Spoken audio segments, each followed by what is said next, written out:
quite a few teachers that use the hero's journey or the once upon a time, and then, I forget the structure. Once upon a time, there was I don't even remember the structure. I think the hero's journey is useful information to understand a particular type of story. I think exercises like the once upon a time can be useful when people are starting to learn narrative.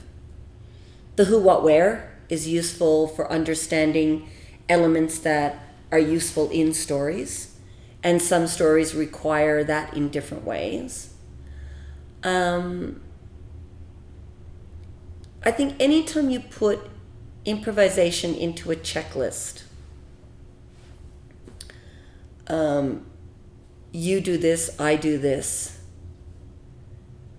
it's taking away the possibility of the unknown.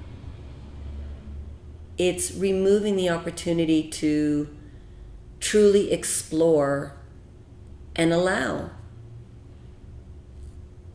Putting it into a checklist or a formula is a very intellectual approach. It's wanting to control and confine improvisation because you don't actually trust that improvisation can reveal or create. It's wanting to make it consistent, and improvisation is not consistent. Improvisation is risky. It's exciting. It's dangerous. It's playing with fire. If you're not willing to play with fire, if you're not willing to take the risk, then I don't understand why you want to do improvisation.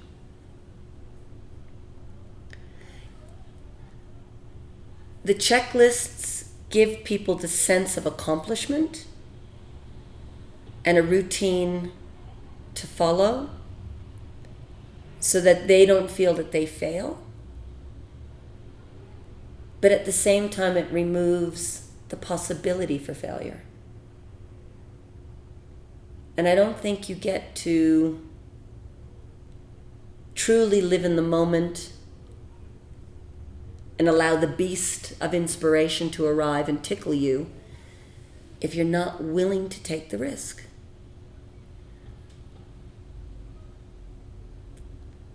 So I worry about checklists because I think it's an intellectual concept constructed to provide security and safety, allowing consistency, and removing the heart of what improvisation actually is. Is it useful for training? I guess it depends on how it's being used.